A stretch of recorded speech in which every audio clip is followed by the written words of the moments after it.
Another action-packed weekend of SEC baseball officially in the books, and there are just 3 regular season weekends left before the action in Hoover, Alabama gets going with the SEC tournament. Then the postseason will be here. As always, I'm joined by my co-host Harrison Fant to talk all things SEC baseball. The weekend that was. Harrison, what's going on, my friend? Appreciate you taking the time. Chris, always a pleasure to be here, and just week in and week out, the SEC delivers with just high quality baseball and just an exciting weekend for us and baseball fans all over the country. And Harrison, the race for the SEC East, West, and overall title certainly is heating up, like I mentioned, with less than a month to go in the SEC baseball regular season. Let's look back at all the action of the weekend. We will start in Columbia, South Carolina. In my opinion, Harrison, this was the most notable series result. We knew it was possible. Both you and I picked the Wildcats to take 2 of 3, but South Carolina, they're up and down. You never know what you're going to get with Mark Kingston's club and at Founders Park. A lot of times, often they find ways to win. They did just that, taking 2 of 3 from Kentucky in a wildly entertaining series, especially those first 2 games where South Carolina won 6-5 in 10 innings. A game, by the way, the Gamecocks trailed 4-1 going in the bottom of the 9th inning. 3 solo shots pushed that game to extra innings. It looked like Kentucky was going to win it in extras. Then South Carolina gets the walk-off. They win that game 6-5. Then in game 2, an absolutely crazy game, Kentucky winning that one 15-13. Their bullpen almost imploded yet again. And then South Carolina finding a way in game 3, 10-0 to really drop the hammer on the Wildcats. My question, Harrison, before we dive into the details of this series is this. I've probably been a little bit hard on the Gamecocks. Let's call it for what it is, because there's such high expectations and high standards on this program, and I don't think anybody in Garnet and Black will apologize for that. But when you look at this team, if we're looking at things from the bright side, you just beat a top 5 Kentucky team on your home field, of course, but you beat a top 5 Kentucky team. You've shown that you're capable, right? Sweeping Vanderbilt earlier in the year. Now you got Missouri upcoming this weekend. Not trying to look too far ahead, but all of a sudden, could we not look at South Carolina as a team? We talk hot, cold, hot theory. Potentially, just maybe, South Carolina could be a team we look at and say, this team at minimum has an opportunity to be peaking at the right time going into the postseason, because obviously they've got talent and they're dangerous. Yeah, Chris, absolutely. And the hot, cold, hot theory is as real as it gets. Whether you believe it or not, it is real. And the Gamecocks love playing at home, and they've excelled at home a lot. And the games that they've lost at home against really good teams, they've played them very tight. Like last week against Arkansas, they lose 2-1 in a game they could have beaten Hagen Smith in Arkansas on a Friday night. They lose game 2 6-3, and then they win game 2 6-3, and they lose game 3 9-6, which was a closer game than the score was. But they just play so well at home, and that's the key to any team, I think, in general, but Gamecocks especially, and hopefully in the postseason for them. Harrison, what do you think about the approach by South Carolina on the mound? It looks like they've kind of settled in on Eli Jones being their game 2 starter, and this Roman Kimball kind of opener philosophy where he started game 1 with 30 innings. Then Ty Good came in, 5 innings pitched.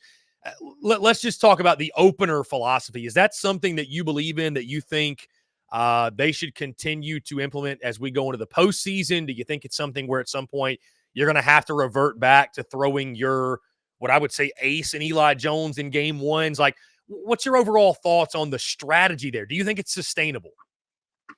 Yeah, I honestly don't think it's sustainable. And I mean, you've seen the Tampa Bay Rays do it in the MLB, and if any team, they can do it. And I don't think the Gamecocks are the Tampa Bay Rays by any means on the analytical side of things, let alone the pitchers they have.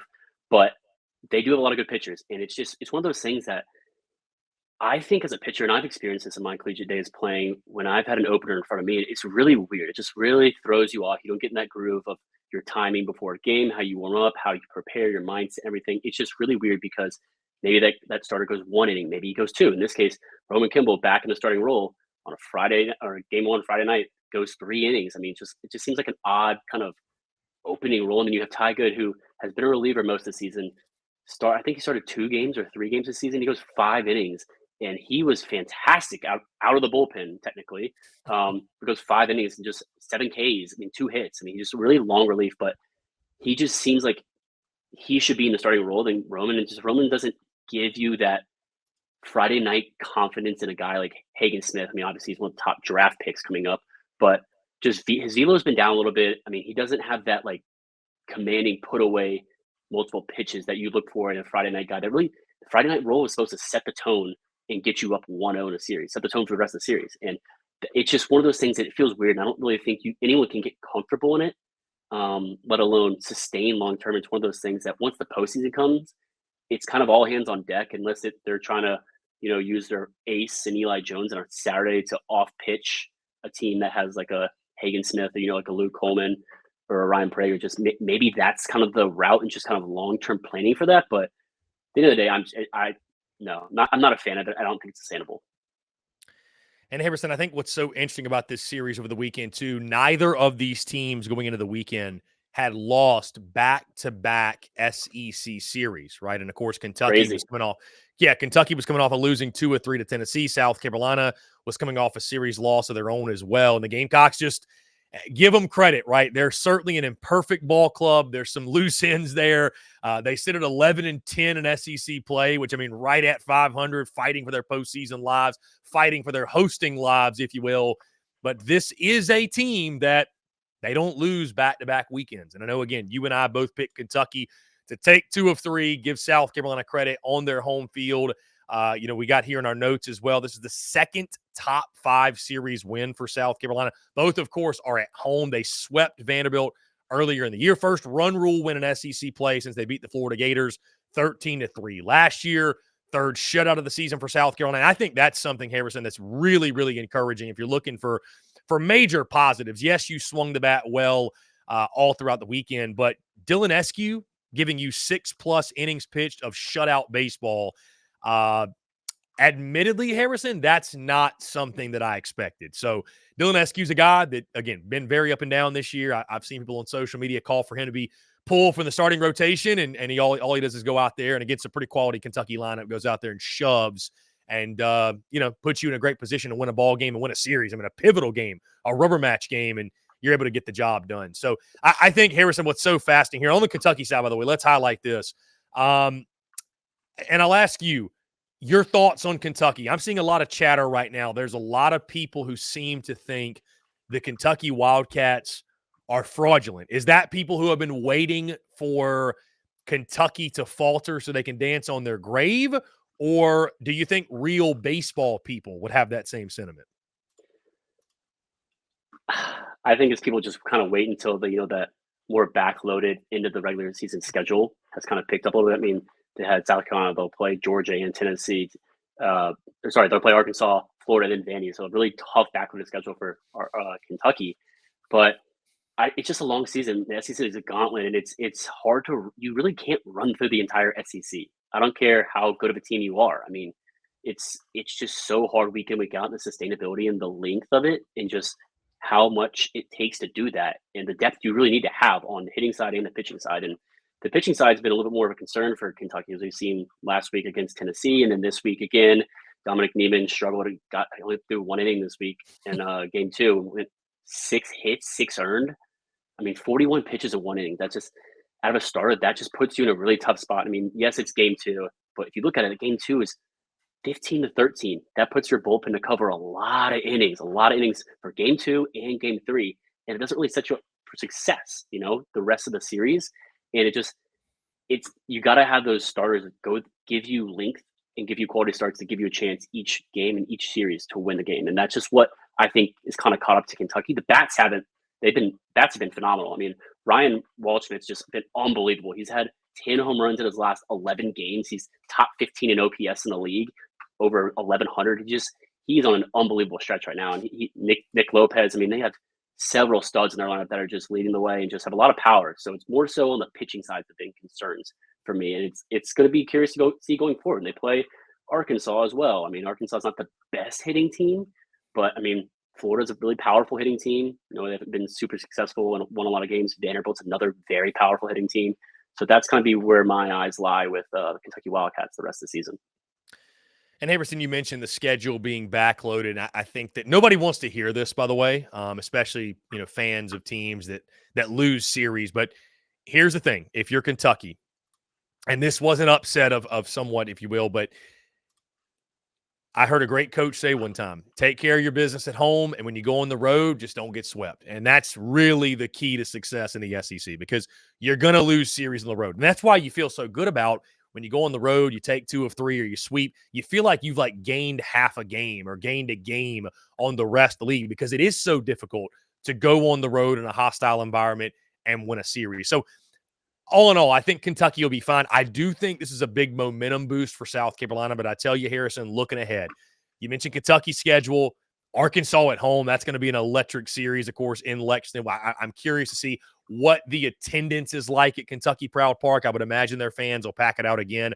At Florida, Vandy at home. Certainly, again, that schedule backloaded. And, really the question, Harrison, is can Kentucky hold on for dear life to their lead in the SEC East, because they sit 16-5 in the conference right now. Tennessee is at 15-6. Then you got Vandy and South Carolina at 11-10. So it almost feels like a bit of a 2-team race. I mean, I know things can change in one weekend, but it feels like it's either going to be Kentucky or Tennessee. And Kentucky, if they win the SEC East, Harrison, they're going to have earned it, because those final 9 games come against really high-level competition. And then on the South Carolina side, Harrison, here's the thing. You beat Kentucky, and that is a fantastic momentum-building series win. It's a top 5 series win. But to me, Harrison, when you look at the final stretch, and believe it or not, and I'm not joking here, I'm not pulling your leg, this weekend upcoming at Missouri, I think is going to tell us everything. Because it's not the question, can South Carolina go compete against the best?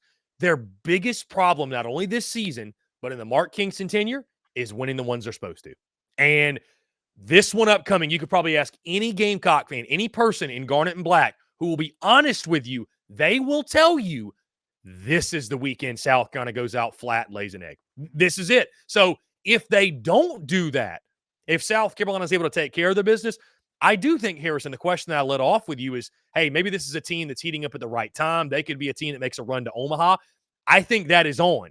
They go out there and struggle against Mizzou, drop the series. I think it's okay. This is just the same old under Mark Kingston and Gamecocks baseball over the last couple of years. So it's not going to be the highlight series of the weekend. I know I'm getting way ahead of myself too, but that South Carolina Mizzou series, going to be keeping a very close eye on that one to see how does South Carolina follow up beating a top 5 Kentucky, because South Carolina hasn't lost any series back to back, but they've had a really, really bad tendency this season as well, stringing weekends together consecutively, and you can't afford any lapses at this point in the season. Yeah, Chris, and it's one of those things that reminds me of when we put our picks in for last week. You and I both picked Kentucky, and I really liked, and I was impressed with how Kentucky played against Tennessee. But if they would have come out that series with a win, and they're riding high on the high ropes, and they come into Founders Park against a really tough, scrappy South Carolina team that plays very well at home, I was really leaning on picking South Carolina if that situation would have happened, because of that same thing. We just beat a top 5 Tennessee. Now we're going to go play South Carolina, who's kind of middle of the pack, just that overlook into the next week when they had Arkansas coming up, and then Florida, and then Vanderbilt. This could be a very similar situation with at Missouri. And then you're looking ahead to Georgia already, who has been making a lot of noise this season, and then at Tennessee did in the season. So hopefully that's not a situation for the Gamecocks. And I'm really hoping that they go in and take care of business and kind of more establish some dominance in the rotation and just in the lineup, who's been hitting a lot better and a lot more consistency throughout the lineup, not just from 1 or 2 guys, because Ethan Petrie wasn't really leading the team this weekend. And I mean, they mashed this weekend. I mean, they played it very well. I mean, you had several guys step up. Kennedy Jones with 5 for 11, 8 RBIs and 2 walks. He had 4 RBIs in game 3. I mean, he's been really turning up his game for sure, just seeing the ball really well in the pitcher's hand. But I mean, I want to talk about this Petrie situation in game 3. If you remember seeing it, the home run he hit that got overruled into a single because he passed the runner going around first, past Austin Brindling. And like, what do you make of that? It's just like I just don't know what the runner's doing. That's what do you, yeah, like, yeah, I don't know. I don't mean it's on Petrie, but he is it's one of those things too that it'd be talked about a lot more had South Carolina lost the game. Right? That series, it's a 10-0 run rule victory, but yeah, that was a weird. Can't happen. So yeah, it can't happen. No, it can't. It's one of those little things certainly that can't happen. I tell you another guy too, another slugger before we get off this series. Blake Jackson, huge weekend. Yeah, huge weekend. Huge. I mean, he won the game for them Friday. Won the game for them. So absolutely. Yeah, I mean, you hit 3 home runs in the 9th inning, and then you come back up in extras and you hit a walk-off home run. I mean, in a thriller of a game, it was on a 1-0 lefty slider, backside off the railing. To see a lefty out of the hand that early, and I'm a left-handed pitcher, and I mean, you are too. I mean, just to throw a lefty, you're throwing sliders down and away. You're burying, making him beat you away. You get a backup slider that starts behind the batter's kind of back over the middle, and he slaps it away for a walk-off home run. Just unbelievable approach. I don't know how he saw it that well out of his hand, but just fantastic piece of hitting. You got to give him a lot of props for that. Harrison, let's move to another noteworthy series over the past weekend. Don't let the Diamond Dogs get hot. And the dogs that I'm referring to are the dogs of Mississippi State. They go on the road to Nashville, Tennessee, and take 2 of 3 from the Vanderbilt Commodores, a Mississippi State team that, yes, Harrison, I'm going to get there before you remind me. I called for Chris Lemonis to hit the road about 2 months ago after they lost back-to-back midweeks to Austin, PA, and it's a good thing they didn't do Austin that P. because, Austin yeah, P. Austin P might be the best team in the SEC. I don't know that. Maybe that was a sign a couple months ago that they're for real. But no, Mississippi State, the grittiness too, by the way, Harrison, to bounce back from a tough game one. Bryce Cunningham, by the way, was named co-SEC pitcher of the week just now as we're recording Rightfully this. So, yeah, so Bryce, a CG in game one, no earned runs in that one, 122 pitches in that ball game. But again, Mississippi State bounces back. They win 7-4 game 2, 8-7 in game 3. And Harrison, I just cannot help but be so happy with the folks down in Starkville. Mississippi State currently on track to host the regional at the Dude, which college baseball is better, and we got postseason baseball at the Dude. Your thoughts on Mississippi State going on the road and taking 2 of 3 from Vandy, doing it at their house? Wildly impressive. Yeah, absolutely. And to kind of tie back South Carolina, I think that Mississippi State's a really similar team. It's just kind of a really scrappy team. I think they have a lot better starting pitching, but they're really scrappy. They play very well at home in front of the Dude, the best fans in college baseball. I'm bookmarking it now. Bookmark it if you'd like to as well. Big fan of the Dude. We all know that. But to go do this on the road, I mean, they're 7-7 on the road now. I mean, we talk about winning the series at home. You look for a sweep, but you got to win the series at home. You take one on the road. They're splitting on the road. That's impressive in the SEC, and just that really carries over to the postseason because most of your games are probably going to be on the road in the postseason unless you're hosting a regional. But just the starting pitching, I'm a pitcher, yes, but I think it starts, if you ask 9 out of 10 people that cover baseball, it starts with pitching. It starts with your Friday guy. And Cal Stevens pitched really well. I mean, after the leadoff home run, Jonathan Vastine, Alan Espon all hit a home run later in the first, but he retired the next 15 straight guys. His fastball is electric in his hand. You're going up against a guy like Bryce Cunningham, a top 10 pitcher in the SEC, probably even better than that. It was a CG. I mean, you got to tip your cap. It was a fantastic game, pitcher's duel, and just if you love a pitcher's duel and you missed that game, you got to go rewatch it. It was incredible to watch. But just Vanderbilt had quality hits there and ended up winning the game. But I mean, you just have a lot of great depth from them on the mound, which is so key in the SEC, especially on the road. And you look at this weekend, too, when you go on the road, Harrison, and you need to take a series and you're going to do it against a team like Vandy, big-time players have got to step up in big-time weekends, and Hunter Hines did just that. Absolutely. 3 for 4 in game 2, 5 RBI, had 2 home runs in this ball game. Then, to top that, in game 3, Mississippi State is down to their final out. He hits a 2-run bomb in the 9th inning to push them ahead, give them the victory.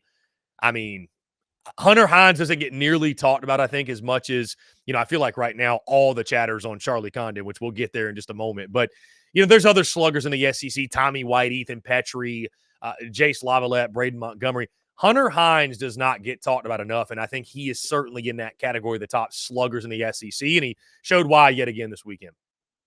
Yeah, when Hunter Hines is hitting and getting on base, Mississippi State's scoring a lot of runs and winning a lot of games. And it's similar to how Ethan Petrie is with South Carolina, but Hunter Hines, just unbelievable series. I mean, there's 2 home runs in game 2. First one in the second inning on a 1-2 slider that just kind of a sponge, just kind of a Smith mixer. Oppo, and it just, unbelievable. He just powered all fields. He's an Oppo RBI double later. And then a second home run on a 2-1 slider that's just up over the middle. And I think he was sitting on it. He had to have been sitting on it and just absolutely destroyed it. I mean, just to be able to sit on a slider 2-1 when you're ahead in the count and just get that pitch and not miss it, fantastic piece of hitting, just a fantastic approach. And like you said, I mean, when he's getting on base, they're winning a lot of games. And him and Dakota Jordan are just kind of the core and centerpiece of the power of that offense. But we've seen it expand throughout the season, just the power and depth throughout the lineup. And that's what's been a lot of success to why they're winning games and doing so on the road. And a tough series loss, Everson, no doubt, for the Vanderbilt Commodores. Again, you always want to protect the home field, especially, too, when you win game one and get such a fantastic outing like you did from Cunningham, and just not able to hold it up. But like you mentioned, a scrappy Mississippi State team, and not surprised at all that they found a way to get the job done. Also surprised to see Devin Futrell not even get out of the third inning in that ball game. 4 hits, 3 earned, 4 walks, 63 pitches, and State's bullpen really won the battle, especially in game 3. And that was the difference, I thought, in this series. And it's crazy. Like, this is SEC baseball, to Harrison. One swing of the bat from Harrison Hines. If one swing of the bat does not happen, we're having a completely different conversation. That's what's crazy about SEC baseball, and that's what makes it so great. Yeah, and this is one of the, I think, best series to watch because you got so much of everything. You got a pitcher's duel. You got a lot of home runs, just clutch at bats. You got a lot of guys stepping up in huge situations. I mean, to go with CG in game 1, and then you have Carter Holton and Devin Futrell coming in game 2 and game 3 after them, you got to have a lot of confidence, especially the club that they have and just the kind of experience that they have on the club and just their program prestige to win one of the next 2, right, on your home turf. Like, that confidence that you have is just, it's really hard to find, and having that done in game 1. And then you have to face Durangelo St. John in game 3, switch pitcher, going 96, 97 from the right side and 94, 95 from the left. I mean, he was outstanding. We got to give him some props for that. He had a perfect game through 4 for my tracking, 7 Ks on 53 pitches. I mean, he was dealing. Just, he got caught in that third kind of time through the lineup. I think a lot of Vanderbilt hitters that are just mature, a lot of those experienced veteran guys, which is huge in the SEC. And that's also why I think it's great that they play 3 seasons before getting drafted. It's not one and done. You get these names that kind of build experience, build up programs, you know. And 6th inning, Vanderbilt scored 6 runs on just Vastine, RJ Austin, Alan Espinal, Troy Leneve, just clutch at bats from them, great approaches, and just made adjustments, in which it's huge in the SEC. But to see Devin Futrell just not go more than 2, not go to the 3rd inning beyond, it's tough to see. And he's such a good pitcher, and just hoping he has a bounce back weekend next week, and he has all the ability to do so. And Vanderbilt's going to need it for sure. And again, Harrison, what's so exciting as we look the latest field of 64 projections, there's so many out there, but our good friends in all kinds of weather.com, they tag us in these. They've actually got Mississippi State not hosting, but going to Clemson's regional as a 2 seed. We shall see. I think State obviously has the potential to host. Vanderbilt, they've got as a 10 overall seed. NC State, Texas Tech, and Samford in their regional and upcoming. Vandy, they got to go to Georgia this weekend. That'll be a challenge. Then Tennessee at home, which will be, I mean, that speaks for itself, right? Then at Kentucky. So Vandy's got a gauntlet to close the year. Mississippi State, am I reading this correctly, Harrison? They've got Ole Miss on Tuesday night. Is that right? A midweek matchup against the Ole Miss Rebels? Yeah, it's a midweek matchup. Yeah, it's the Governor's Cup. They play at Mississippi Braves Stadium in Trustman Park, I believe it's called, in Pearl, Mississippi. Great ballpark. I've been there. Fantastic. Large ballpark. So hopefully they fill that out and get a sold-out crowd on Tuesday night. I'm going to be definitely watching that. It's going to be a lot of fun anytime you have 2 rivals playing, let alone in the midweek. I mean, what can get better than that? Yeah. Then Bama, Arkansas, so a lot of SEC West action. But what's crazy, again, you cannot lose sight of the fact we talked all preseason, Harrison, about the Mississippi schools, who was going to bounce back from an abysmal last couple of years. And all of a sudden, Harrison, there's Mississippi State in 3rd place, all alone in the SEC West at 12-9 in conference play. Great job by Chris Lemonis. They must have heard you talking early this season. I'm glad. Again, hey, college baseball. You never know. College baseball is better when Mississippi State is 100%. winning and the dude is rocking. Let's go to College Station and let's talk the number 1 Texas A&M Aggies. They took on a red-hot Georgia team. Harrison, all Texas A&M does is win, man. And they win in a multitude of ways. They're 28-2 at Bluebell Park on the home field in College Station. And the crazy thing about this series, Harrison, it's not that Texas A&M took 2 or 3. And by the way, give Georgia a lot of credit for bouncing back and winning a game 3 5-4, the doubleheader. We'll get into that for sure. Yeah, they had a kid coming in throwing 100 miles an hour that I'm like, why did they not pitch this guy like 2 games ago? But you lose game 1 5-2 is what it is, right? Here's where things got crazy. Game 2 takes place. It's a doubleheader. We've got rain, right? Doubleheader in College Station. Now, Harrison, a couple weeks ago, I was at the Braves game in which Max Fried gave up a 6 spot in the first inning. We were both at the Braves game. We were both there, and the Braves came back and won, right? That was wild. Georgia is up 9-0 in the first inning. And my friend, here's the thing. When the Braves won their game, that was a close game. There was theatrics late. Georgia's up 9-0 after one inning. Yeah, right. Georgia's up 9-0 after one inning. They didn't just allow A&M to come back and win. They got run ruled in 7, 19-9 after being up 9-0 in the first inning. I mean, you know, I don't want to beat up on Georgia too bad because I think they'd be taken away from Texas A&M. It really just goes to show that Texas A&M lineup is insane. And also, best lineup in the SEC. Yeah, we know Georgia's got issues on the pitching side as well. But your thoughts on the weekend? I mean, this was one again that certainly had a flair for the dramatics, and that game too. And then again, give Georgia a lot of credit to be able to bounce back from that, win game 3, salvage one, which again is what you have to do, especially on the road against the number 1 team in the country. But a wildly entertaining weekend in College Station, no doubt. Yeah, absolutely. To think, I mean, if they don't really kind of a stretch of hypothetical, if they don't blow that game 2, they go into College Station and take a series against the number 1 team in the country. Think about that for a second. But to get into game 2, I mean, they put up 9 runs at the top of the first. You got to think, though. I mean, as a pitcher, you go out and warm up, do all your pregame routine. We talk about how throwing it off with how things can throw you off with like an opener or something. You're sitting there after you warm up and everything. You're in the dugout. Your team scores 9 runs. You're like, awesome, got this run support.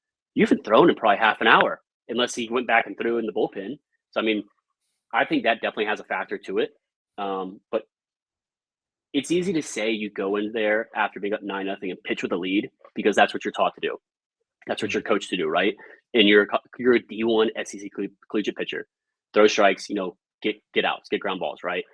But against an A&M lineup, that's one of the hardest things to do in the country. I don't care what team you are, unless you're maybe a Hagen Smith or someone else. I mean, at that kind of level, but I definitely think that took into account. And A&M just proves how good they are up and down the lineup, let alone at home, only losing 2 games. But how just so many mature approaches, right? We talk about, I mean, it was unbelievable. I mean, you have Jay's Lavalette. I mean, just you could go on. Ted Burton had an unbelievable weekend. I mean, I think he had 4 home runs in the weekend. Just unbelievable. He was seeing the ball fantastic. I mean, just a lot of these mature approaches that you don't see from just the 1, 2, 3 hitters. You see 5, 6, 7, 8 hole, 9 hole. I mean, Travis Chestnut had multiple home runs. He did a 2-run walk-off home run to seal the run rule. I mean, just the amount of mature at bats, and to be down 9-0 and know, hey, we're still in this ball game, let alone a run rule. We're still in this ball game, and you go up and you smack them back in the face, and you're down 1 run. Unbelievable. I mean, I don't think we can praise that enough. Jim Slausingo's club is unbelievable.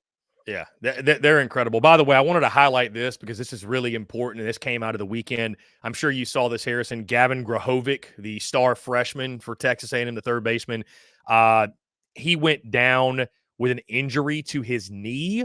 Our good friend Ryan Broninger, who was on the show in the preseason talking Texas A&M baseball for Texags, reported that Gavin Grahovic had an MRI on his left knee this morning, so Monday morning when we're speaking. Test came back clean. There is no structural damage. Fully anticipate him being back next weekend at LSU. So good to hear. Yeah, huge boost for them because Grahovic has been, I think he hit his 15th home run over the weekend as a freshman. So yeah, he's been electric. I did want to highlight the best freshmen in the SEC for sure. Let alone the country. Yeah, no doubt. So, I mean, again, it was a 16th home run. 16th home run. 16th home run. Okay. 16th home run. So, fantastic player. Glad he's okay. I did want to highlight this, Harrison, before we get off this weekend. The stat line in game 2. I mean, again, you were a pitcher. I was a pitcher. The hilarity of this stat line, the guy who got the win for Texas A&M, his stat line, 5 innings pitched, 10 hits, 8 earned runs, 3 strikeouts, 5 walks on 117 pitches, and he gets the W. So it's good to have run support, my friend. Very good to have run support. To come out of the bullpen to throw 117 pitches in first. Wild. Let's not even skip that. That's unbelievable. But, I mean, you think about it. I mean, after giving up 9 runs in the first, A&M pitching staff, I mean, Max Wiener, the staff just locked it down. They shut it down. I mean, the whole team. It was unbelievable, let alone the bats. I mean, they could have won 10-9. But, I mean, that just shows, I mean, what kind of a gutsy team they are. And just, I think that's really going to play. That game is really going to, you know, be a testament to their team the rest of the season and the postseason. I know it's easy to say because they're the number 1 team in the country, but that's something they're going to look back on and take from going forward in the rest of the season for sure. But don't take anything away from Georgia and Wes Johnson's club. Oh, my gosh, to go into the number 1 team in the country in a hostile environment, Bluebell Park, and play that well and be that close to taking 2 or 3 on the road. I mean, we got to give them their props. I mean, Fernando Gonzalez, Charlie Condon, obviously just unbelievable. I mean, we could talk about it. We got a whole show about him. But like Fernando Gonzalez, Corey Collins, I mean, he's been unbelievable. He's at the 3rd best OPS in the SEC. I mean, he's behind Charlie Condon at 1,600 and Braden Montgomery of A&M at almost 1,400. It's unbelievable. I mean, he's just behind. He's almost in second by himself. I mean, it's ridiculous. Just the depth that is accumulating in this Georgia lineup it's incredible to see, and just they've gotten so much better throughout the season. I mean, I think we've all seen it. And Harrison, you mentioned Charlie Condon too, and we certainly cannot leave from talking about this series and this weekend without mentioning Charlie Condon. Congratulations, the now career leader in home runs at the University of Georgia. He set the single season record and the career record. And I mean, we got 3 SEC weekends left and a postseason to go. I'm glad you caught that. Really quickly, in your opinion, is he the best Georgia slugger of all time already? Yes, I'm going to say yes. Just because, especially in the short amount of time he's done it. I mean, if we think about it, 29 home runs being the the career home run record at Georgia, and we've seen guys like Caglione, I mean, Ivan Gonzalez from Texas do this in one season as well. Like, no one, if someone's done that in one season and is that the home run career record at Georgia, I mean, to do that both in one season for him, but like to that to be the record, and he's played less than what, I think he's played 101 games, if my math's correct in my head. I mean, everyone's hyping up how, yes, he's a preferred walk-on come out in red shirts, but just the maturity and how much he grew so fastly in the SEC, let alone in college, and to go out and just do this and just he's having just 3rd and 4th year, 40-plus games a year approaches at the plate, and just the power he has, it's unbelievable. I mean, there's obviously talks about him being overtaking the number 1 draft pick prospect in the upcoming 2024 draft. And it's easy to see why, just how mature of at bats he has in his approach. It's like we sit here as pitchers and think, how do I pitch to him? Well, you can't throw fastballs in. You can't throw fastballs away. You can't really throw fastballs up. He hits off speed very well. I mean, he hits pitchers' pitches very well. I mean, it's like, what do you do with them? I mean, we've seen him get intentionally walked. I mean, he's just that good of a hitter. Yeah, he's elite. He's electric. I mean, and it's crazy too to think he set the record in 2 seasons. I mean, wild when you think about the guys that have come in under 100 games. I mean, in under 100 games. It's insane. You look at what's upcoming. These 2 clubs, Texas A&M, like I mentioned, they got to go to LSU, and even though LSU's down, always a tough place to play. At Ole Miss the following weekend, and then Arkansas at home. Georgia's got Vanderbilt, at South Carolina, and then Florida. So both of these teams, respectively, have, I think you could call it, gauntlets upcoming. They will be tested, and certainly maybe Georgia not as much. I think it's going to be a tall task to ask them to kind of, compete in the SEC East to win it, because, they're sitting at 10 and 11 right now. Of course, like we mentioned, Kentucky and Tennessee are at 15 and 16 wins, respectively. But Texas A&M, they are holding on to a lead in the SEC West at 16 and 5. They're actually 1 game behind. That's Arkansas at 16 and 5. Texas A&M is at 15 and 6. So they continue to chase down the Hogs. Like we mentioned before, they will have to earn it going to those final 9 games. Some really difficult matchups upcoming. That might be the best series of the entire regular season. A&M versus Arkansas. Final weekend. That's gonna be wild. Yeah. That's probably gonna be for the title. I mean, so of the 2 teams, Georgia and A&M, I think Georgia has a tougher schedule just because A&M's a better team. Because you're playing 2 games. I mean, you're hosting Arkansas, a top 3 team, top 2 team technically. We'll get into that. At home, at LSU is hard to play. At Swayze's tough to play against Ole Miss. But I think just having to play at South Carolina, Vanderbilt is a fantastic team. In Florida, anything can happen. I just think it's for the pitching staff that they have at Georgia versus the fullness that A&M has on both sides of the ball. I think Georgia's gonna have a little bit tougher time. You're gonna see who gets hot going into the postseason, or it's like, all right, we're kind of grinding out to the postseason. I'm really curious to see that with how several of these SEC teams kind of finish. I mean, we talked about it. Jack Caglione, Charlie Condon, the end of the season. I mean, Jack Caglione, he's number 4 in OPS, and you got Charlie Condon leading the way. Condon is batting .483 with 3 weeks left in the SEC. He's batting .483. Cags is batting .402, and he's a two-way. That's insane. Insane. To go from just the matchups we get week in and week out, Chris, in the SEC, and you can attest to this. I mean, you get Georgia A&M, you get Charlie Condon and Braden Montgomery, top 2 in OPS in the league, 2 of the best players in the country for sure. We're going to get Jack Caglione and Charlie Condon at the end of the season, and we're going to get Hagen Smith in that Arkansas lineup. Hagen Smith pitching, the pitching staff behind him with Mason Molina and Brady Tiger, and then Ryan Prager and the rest of their pitching staff at A&M. It's just unbelievable, and it's so fun to watch. It's so good for the SEC, so good for the end of college baseball, and we feel like we get it week in and week out. It's just you can't not be romantic about baseball. I mean, but it's just the game's growing, and just the talent is getting better and better every year. It's every team's getting better. We talk about how deep the SEC is this year. I think it's deeper than it's ever been, wouldn't you say? I would say so. And I was going to say, too, man, it's a reason why people look at Hoover as like an Omaha Junior. Like, really, the College World Series could just be the SEC tournament because it is the best baseball. I mean, it's the best. It's the best for sure.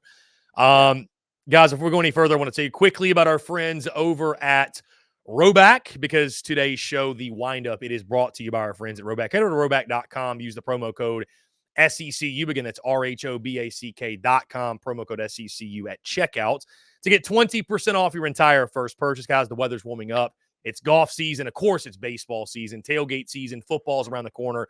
The summer months are here. You want to make sure you're equipped by our friends over at RHOBACK, whether it's polos, hoodies, quarter zips, shorts, pants, women's apparel, you name it, they've got it. They got the gear you need to outfit the entire family.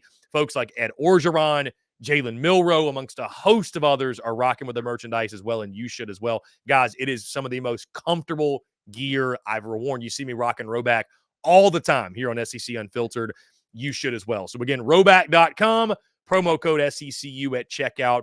That's RHOBACK.com, promo code SECU to get 20% off your entire first purchase. Now, let's move to Arkansas, who took down Florida. Best 2 of 3 this series, of course, was in Fayetteville.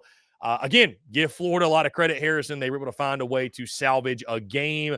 Couple really close ball games, though. 2-1, 6-5. And then, of course, like I mentioned, Florida wins that final game 9-5. Your thoughts on the weekend it was? I mean, again, I don't think anybody expected Florida to go into Fayetteville and win the series, which I think says a lot about the type of season Florida is having, because I think before the season, we probably looked at this as like, man, this is going to be an electric weekend. The Gators have just sort of just fallen off, although they've come on of late. You know, you look at the record overall, sitting at 9-12. I mean, it's still, Harrison, hard for me to believe that Florida, second to last in the SEC East, they're only above Missouri. So it's been that type of year. I actually read a stat this morning, Harrison. Florida is in the bottom 3 in the conference in pitching, which just would have never seen that coming in the preseason. Would have never seen that coming, but here we are. No shame in losing 2-3 to Arkansas, but another frustrating week in Florida. And again, it's really Arkansas's arms that shine and steal the show again. Yeah, Chris, and you can't start without mentioning Hagen Smith, who we sound like a broken record every week.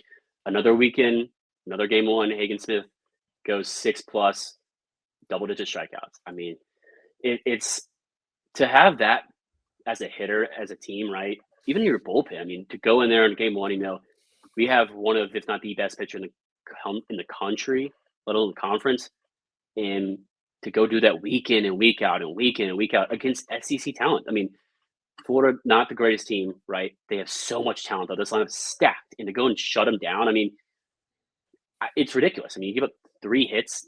Hagen Smith only gave up 2 hits in 7 innings, 1 earned, no runs. one run, no earned runs, excuse me, one walk. I mean, just to do it against a very good Florida lineup, I think that's very talented. And I mean, just unbelievable. I mean, it's all series too. It's not just, Mm. oh, we got to get past Hagen. I mean, it was a 2-1 game. It's similar to how South Carolina lost 2-1 to Hagen Smith on a Friday night. But then you have game two. You got Brady Tigert actually threw in game two as a doubleheader, 6 innings, 3 hits, 2 runs, 6 Ks, 4 walks. But I mean, their bullpen, they had several guys come in and pitch parts of innings, and just everyone did their job. That's the biggest thing, is doing your job and doing it as consistently as you can. And to have a bullpen that does that behind their elite starters, there's no room to breathe. We talk about no room to breathe and how deep lineups are. This Arkansas team, they're traditionally in this whole season, their bullpen hasn't given them any room to breathe after how good their starters have been. You know, it's really fun to watch as a pitcher, myself. So.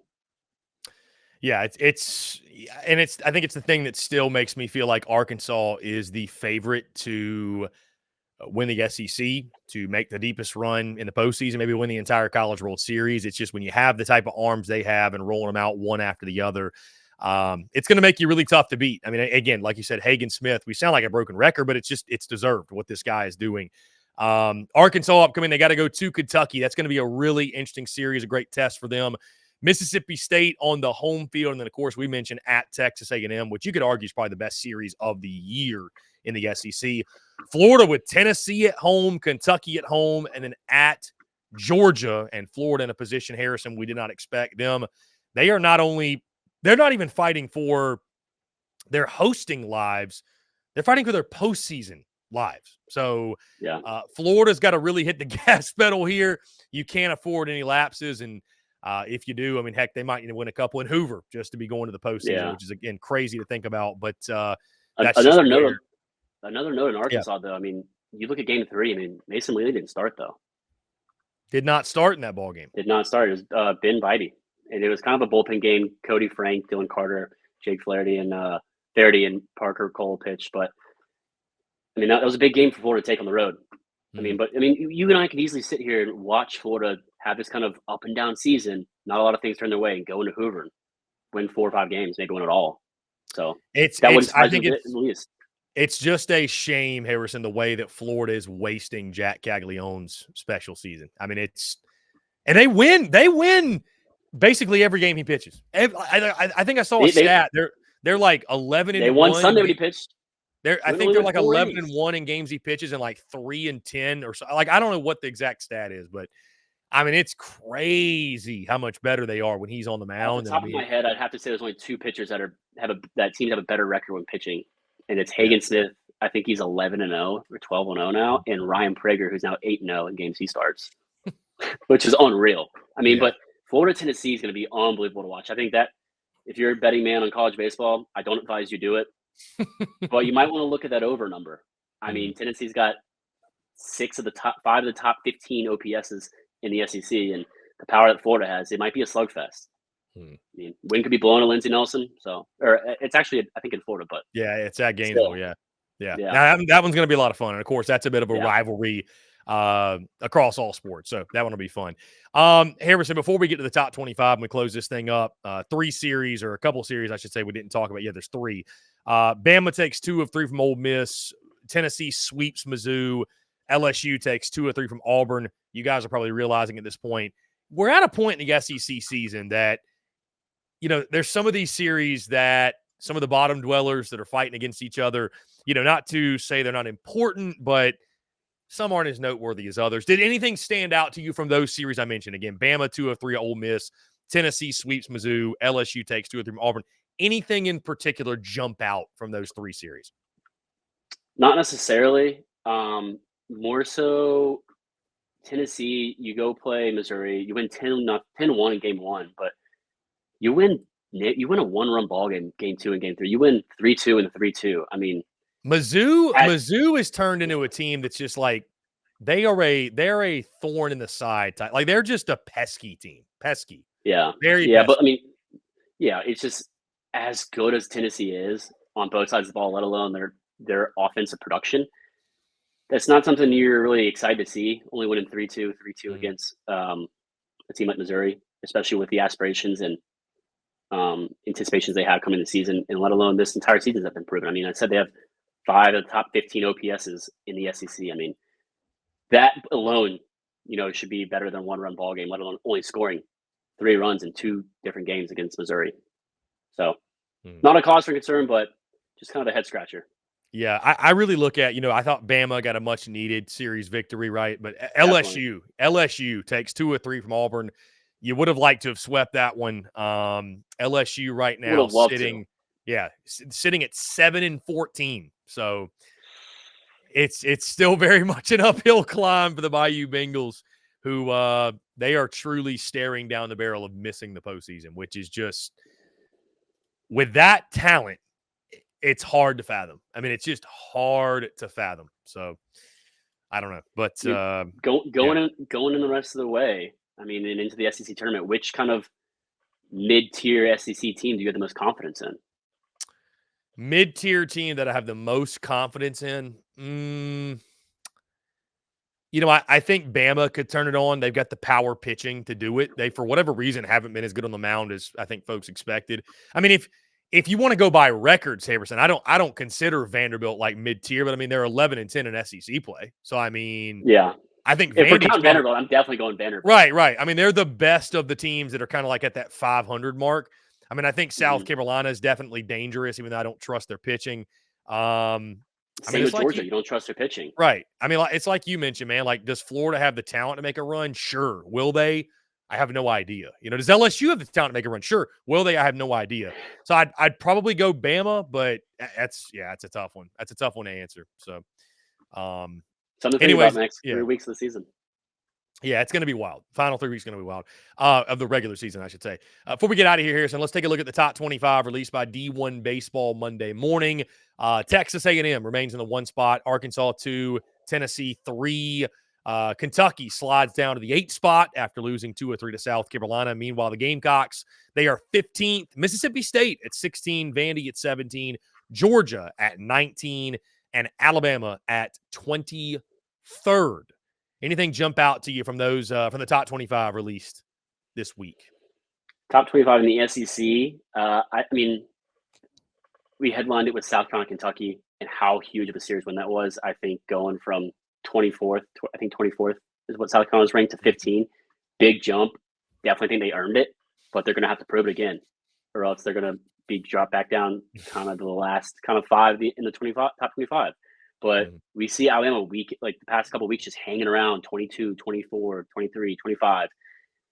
They're like that middle kind of threshold. If they turn it on, they can really go on a run off pitching wise because the offense is there. But I think Georgia, South Carolina is going to be a really tough, interesting series to watch later in the season too. But I mean, I think not too many overreactions, which I'm a big fan of. You can't just go out of the rankings to 16 or 15. You can't go third. I'm glad if Kentucky would have dropped out of the top 13, I would think that's too big of a jump. Probably my biggest takeaway, Harrison, admittedly, I have no issue with the rankings, by the way, of the SEC teams. My biggest takeaway, it's not on an SEC note, and we'll close with this. East Carolina at 5th. I had the Pirates going to Omaha, so maybe this is the year Cliff Godwin finally makes it to Omaha. So interesting. Hey, it's not SEC, but of the mid-major teams, you got to have the most confidence in them. I mean, just how good of a team they've been going to the postseason and deep in the postseason, let alone not Omaha, but they have all the pieces to do it. And it's just, will this be the year for them? But also, I mean, keep an eye on non-SEC team again. UC Irvine cracking the top 10. I mean, West Coast baseball is slowly coming back, I think. But they play some good baseball on the West Coast now. They do. It's good. Yeah. It's good to see them, another mid-major team, because it just shows how deep college baseball is outside the SEC and like the entire country. I mean, you have mid-major teams. We talked about, you said Air Force beats and Austin Peay beats Mississippi State, but just shows how anyone can beat anyone. And college baseball is incredible because of that, and just the storylines that come with it. And it's anyone's game any weekend. So. Guys, that's going to do all for us. Appreciate each and every single one of you tuning in. As always, be sure to hit that like and subscribe button on YouTube. Hit that bell icon as well so you get notifications of when we go live and when we drop new video content, which is each and every single day. Also, guys, check out the podcast, which drops daily, iTunes, Spotify, Google Podcasts, wherever you get your podcasts.